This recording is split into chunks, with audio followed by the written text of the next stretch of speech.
समजा तसंच झालं तर त्याचं आम्ही स्वागत करू. हो, मग त्यात ते चुकीचं काय बोललो?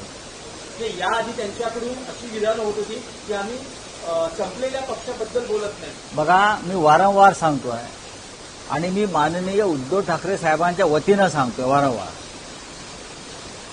हे स्वतः माननीय उद्धव ठाकरे साहेबांनी सांगितलेलं आहे की काही किरकोळ विषय असतील ते आम्ही मिटवू,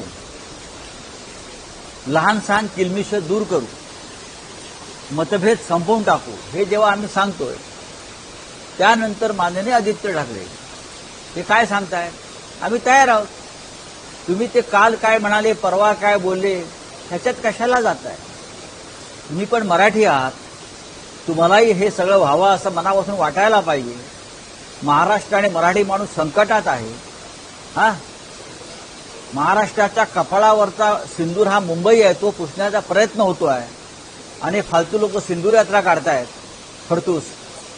सगळ्या मराठी माणसाला प्रत्येक क्षेत्रातला हे वाटायला पाहिजे की मराठी माणूस हे व्हायला पाहिजे. पण राऊत साहेब, जे दिसतं आहे आतापर्यंत गेल्या 1.5 महिन्यात यावर ज्या प्रतिक्रिया व्यक्त झालेल्या आहेत, आतापर्यंत असं दिसतंय की हे एकतर्फी प्रेम आहे. कारण शिवसेना सकारात्मक प्रतिसाद देते, पण मनसे असं म्हणतंय की प्रस्ताव पाठवा मग बोलू, आणि जे भूतकाळात घडलं त्याविषयीचे दाखले मनसेचे नेते देत आहेत. आम्ही भूतकाळात डोकावत नाही.